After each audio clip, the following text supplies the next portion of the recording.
There is a moment in every connection where the silence becomes louder than the words ever were.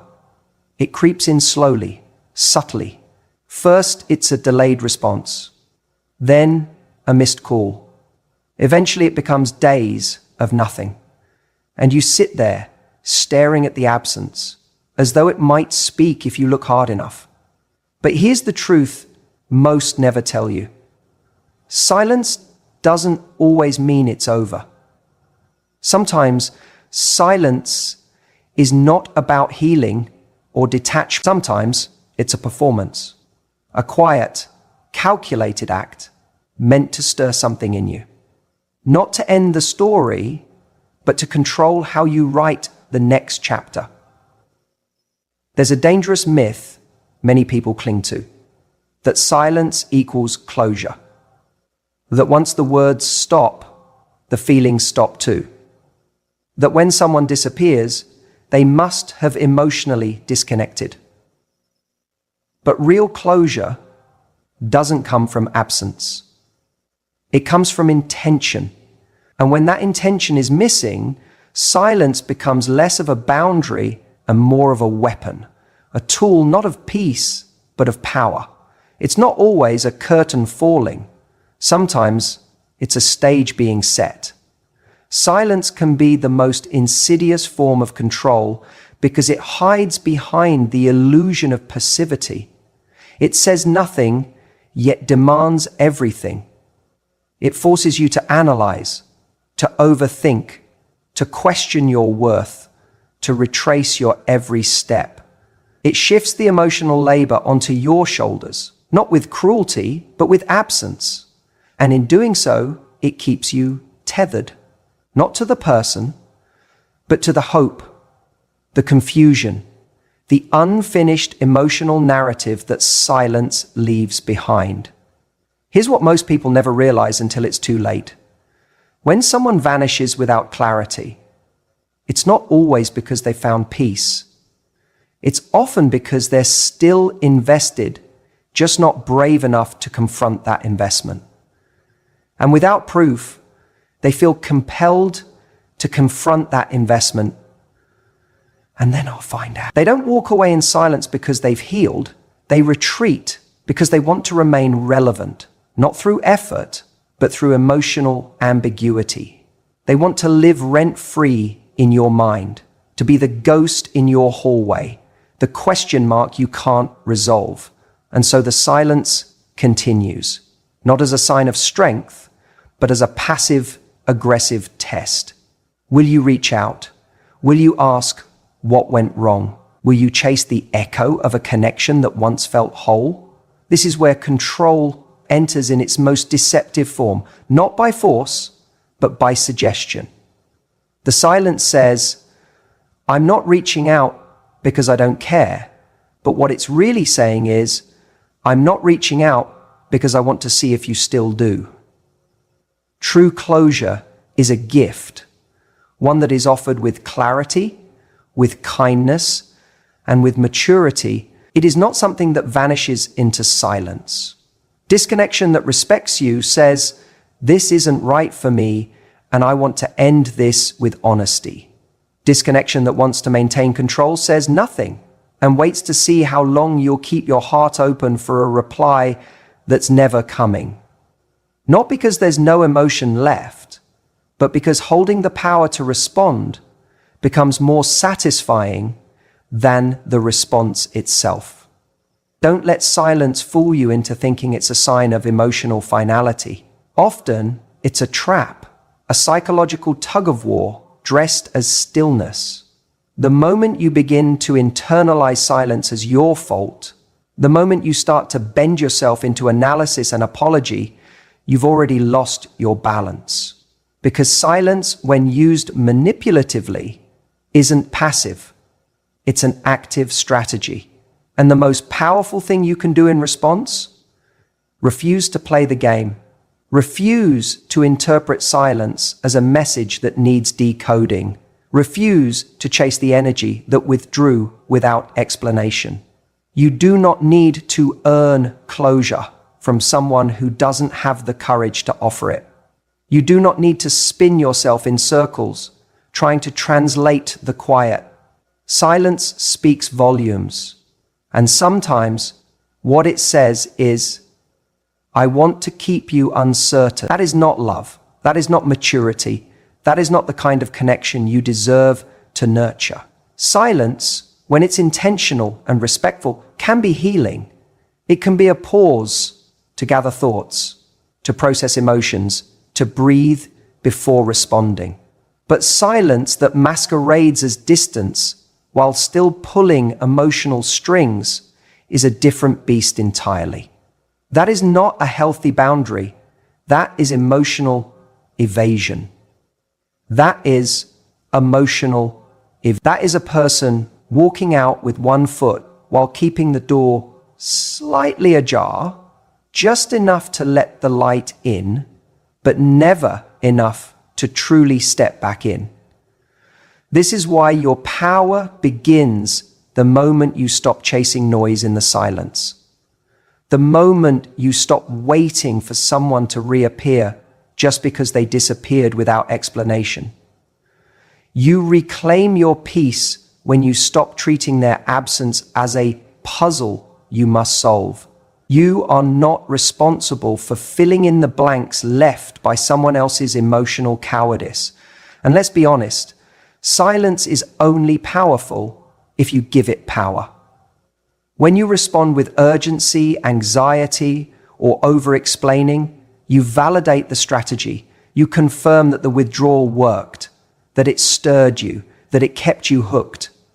But when you meet silence with stability, with grounded detachment, with emotional self-respect, the game stops. Because the one thing silence can't control is someone who no longer needs the noise to feel whole. You don't need an ending to know something no longer fits. You don't need a response to reclaim your dignity. You don't need a reason to stop offering your heart where it's no longer being met. Let silence be what it truly is, a reveal, not a riddle. A reveal of someone's emotional limitations, a reveal of their inability to hold space for honesty, a reveal of the imbalance between how much you're willing to give and how little they're willing to communicate.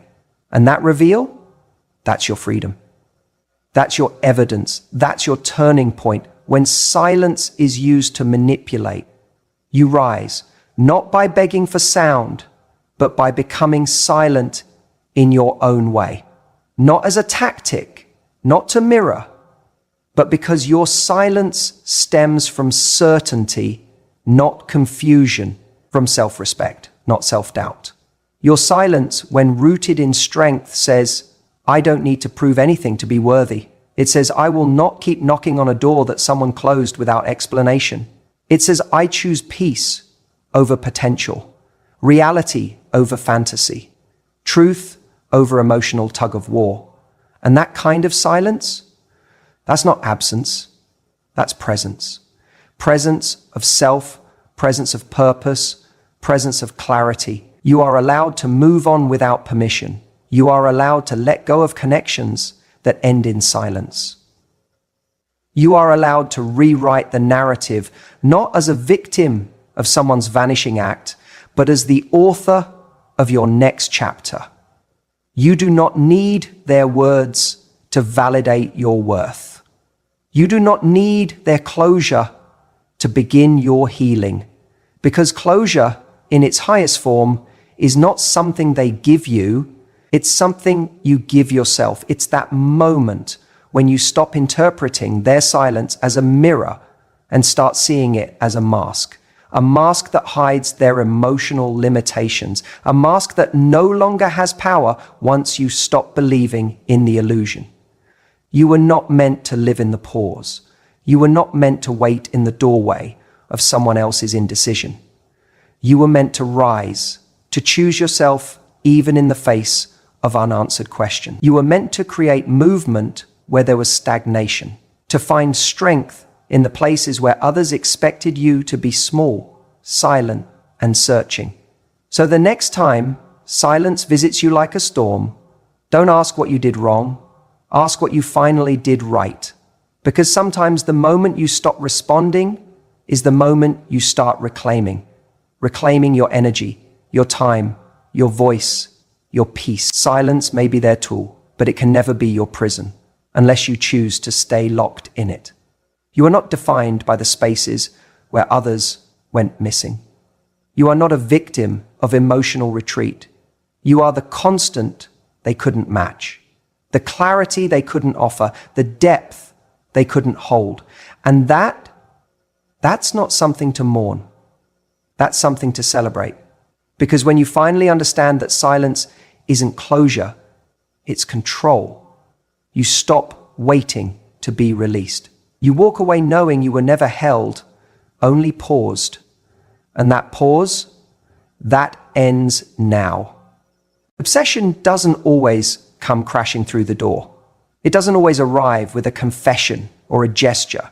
Sometimes it slips in quietly, like fog on a still morning, so faint you barely notice it until it's wrapped around everything you thought you'd moved on from.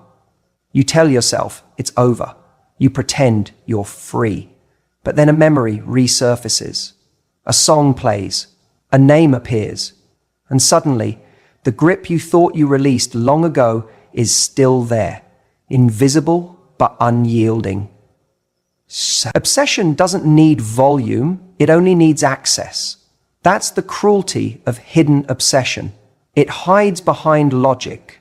It disguises itself as curiosity, reflection, even healing. It convinces you that you're simply revisiting the past out of maturity, when really it's the past that's revisiting you.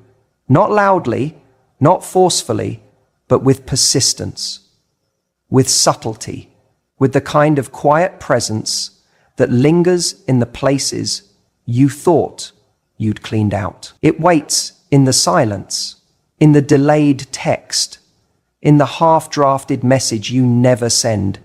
It waits in the photos you said you deleted but couldn't quite bring yourself to. It hides in your sentences when you say, "I'm just wondering how they're doing," or "I'm over it, but I just want closure." Those words aren't lies. They're not malicious. They're just incomplete. Because the truth is, when something truly leaves you, it doesn't echo. When something truly ends, you don't keep rehearsing conversations in your mind that you'll never have. Obsession isn't always loud, because loud would make it easier to catch, easier to confront, easier to name. But when obsession is quiet, it's more dangerous, because you live with it like background noise. Soft, persistent, just beneath awareness. You tell yourself you're fine because you're functioning. You tell yourself you're fine because you're functioning. You're working, smiling, posting, laughing. But when the day winds down and the noise of life dies out, there it is again. That feeling, that pull, that invisible thread that you keep pretending you're not tangled in. And you don't even have to want something back to still be bound to it. Obsession isn't always about desire. Sometimes it's about unanswered questions. Sometimes it's about an ending that didn't give you the dignity of an explanation. Sometimes it's about ego, about wanting to know why you weren't enough, about wanting to be seen, even retroactively, as valuable. But here's the brutal truth. The more you need a retrospective audience for your worth, the more power you hand to the past, the more space you give to a version of yourself that's already outgrown, the more you build emotional shrines to people who no longer stand there. It's not your fault, though, because obsession isn't weakness. It's a wound trying to make sense of its scar. It's your brain looping around something unresolved because closure was stolen, not earned. And when you don't get a clean break, your mind tries to build bridges back to what should have been, instead of letting it die the way it did. But obsession, disguised as reflection, will seduce you. It will convince you to check up, to reach out, to revisit, even if just in thought. Not because you want to reopen the door, but because you want to know if it was ever real. And that is the most dangerous desire of all. The desire to verify your worth through the ghost of a connection that already proved it couldn't hold you. Obsession lingers in disguise when the truth is too painful to sit with, because the truth says this wasn't what you built it up to be. The truth says you were worthy all along, but they weren't the proof of it. And if your mind has been conditioned to believe that your value is confirmed only by someone's presence, then their silence becomes a question mark you never stop trying to answer. You must understand something fundamental to your healing. The obsession isn't about them anymore. It's about you. It's about the part of you that needs to be reminded that your worth is not dependent on someone else's recognition of it, that your peace is not postponed until you get the message, the apology, the validation. You've got to stop treating their silence as a verdict. It's not. It's an echo chamber for your unhealed patterns. But you can't heal what you keep romanticizing. You can't release what you keep justifying. No peace until you reach the judgment. It's about you. You can't heal what you keep justifying. You can't move on if you keep sneaking back emotionally under the guise of just thinking about it. Because thinking becomes dwelling, dwelling becomes feeding, and feeding becomes obsession. Every time you mentally revisit what could have been, you starve the present version of you that deserves to be nourished with presence, not fantasy. Every time you search their name, reread an old message, or replay an old conversation in your head, you reinforce the neural pathway that says this is still important, even if you hate it, even if it hurts, because pain can be addictive when it's tied to identity. And let's be clear, your identity is not what you lost.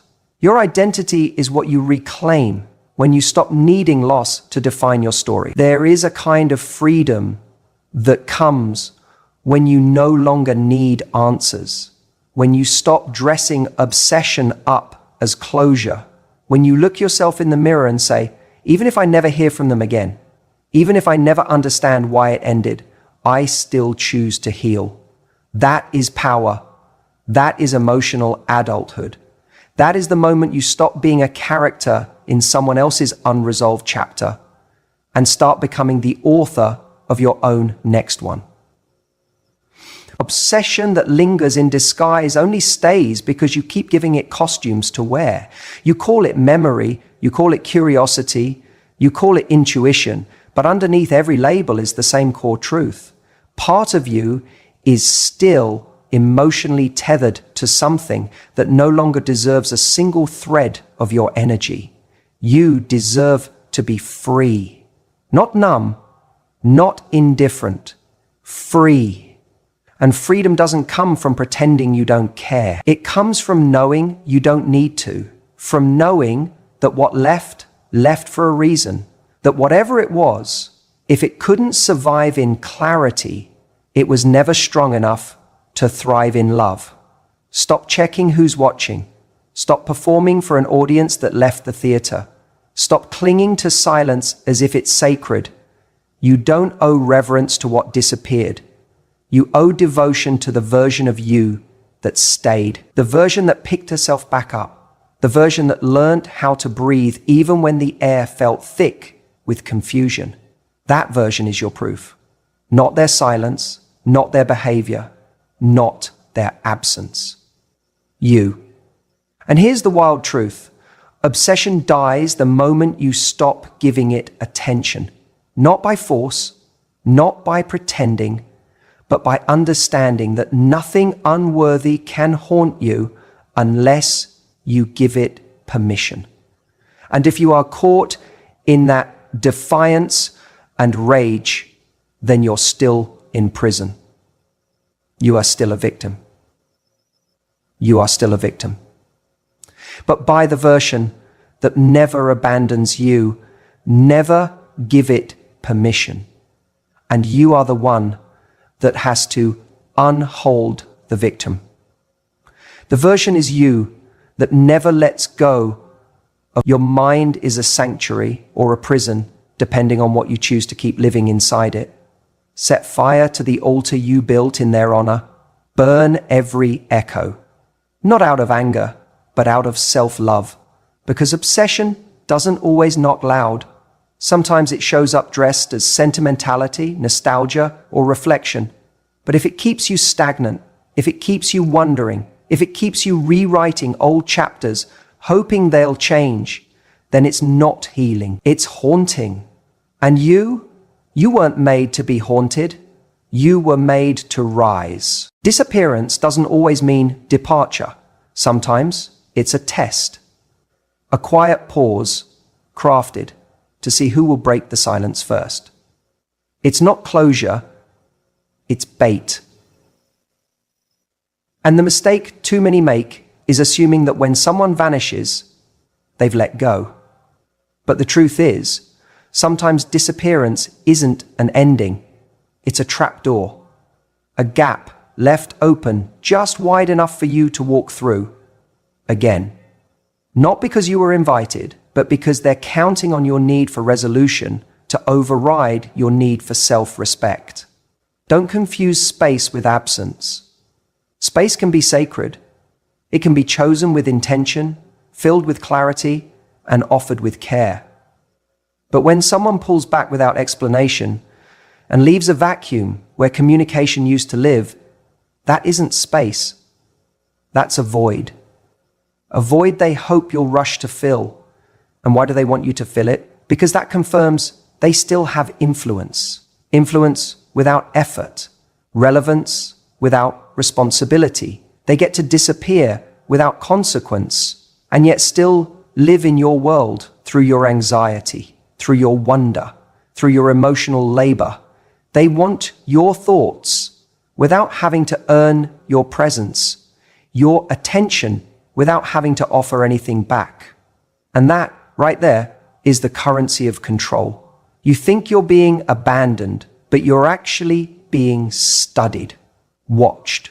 Not always with eyes, but with silence. Silence is not always emptiness. Sometimes it's surveillance. And when you make the move they were waiting for, when you send that, "Hey, just checking in," or "Hope everything's okay," they don't feel comforted. They feel powerful, because the game wasn't about connection. It was about control. Not through words, but through uncertainty. Not through intimacy, but through instability. If you're constantly trying to decode silence, you're never grounded in your own clarity. And when your clarity is gone, your boundaries follow. People who disappear without dignity aren't looking to end the story. They're looking to stay in control of its rhythm. They want to be able to return on their terms. They want to keep the door cracked just enough that they're not forgotten, but never open it wide enough to offer anything real. So they go quiet, not to disconnect, but to provoke, to shift the energy, to keep you wondering what went wrong, and more dangerously, what you could do to fix it. They disappear, not as an exit, but as a prompt. They want the silence to speak for them, not because they don't have the words, but because they don't want to be accountable for what those words might require. And here is where your power lies. In the choice not to chase that pause, not to rush in and fill the silence with your effort, your presence, your explanation. When someone walks out without a word, they are hoping your fear of loss will do the talking. They're hoping your empathy will override your instincts. They're hoping your desire for connection will overpower your need for standards. But what if you didn't respond? What if you let the silence echo back at them? What if, instead of reaching into the void they created, you chose to stand in your light and let the door close? Not to punish, not to play games, but because you refuse to reward uncertainty with your energy, because you refuse to teach someone that your value is negotiable based on their inconsistency. This is not about pride. It's about dignity, the kind of dignity that says, if you disappear, I won't follow. I won't fill in the gaps you created. I won't complete the sentences you refuse to say. Because when you chase someone's silence, you're not reaching out, you're reaching down. You're shrinking to meet someone who has already stepped away from the table. And people who disappear without clarity are not afraid of hurting you. They're afraid of looking like the villain.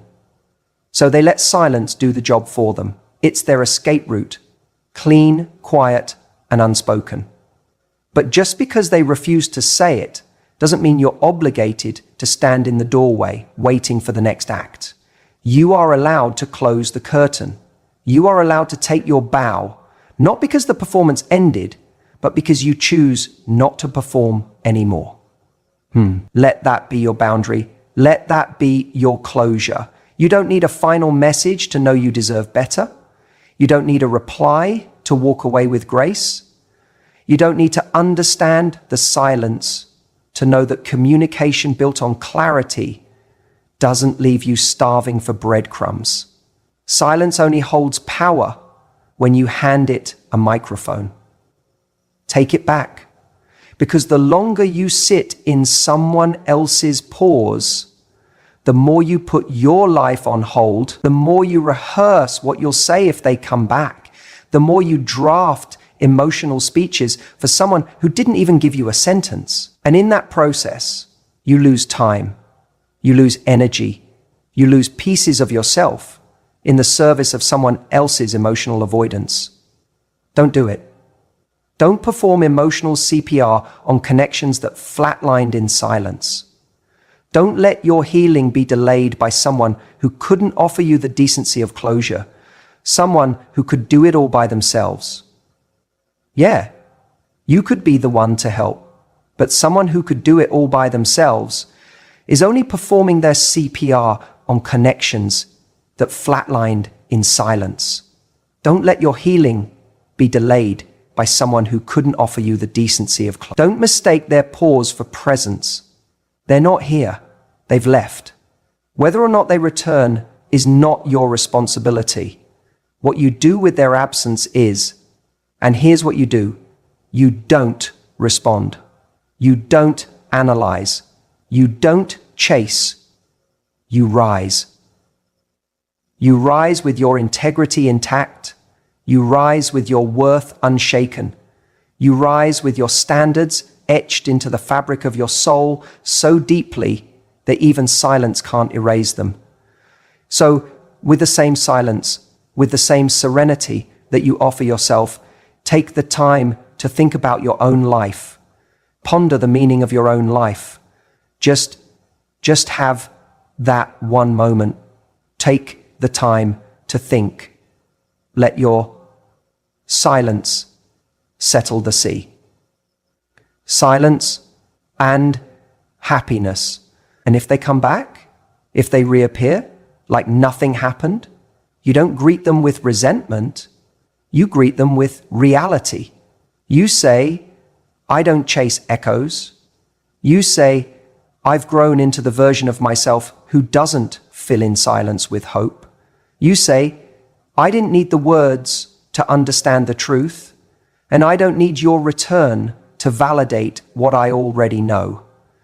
Because what you know now is this: their disappearance was never about closure. It was about control. But your lack of response, that's not silence, that's strength. That's the sound of someone who finally understands that not all pauses need to be filled. Some are meant to be honored with distance. Some are meant to be left open as reminders of what you will no longer entertain. Some are meant to be ended, not with words, but with your decision to walk forward alone.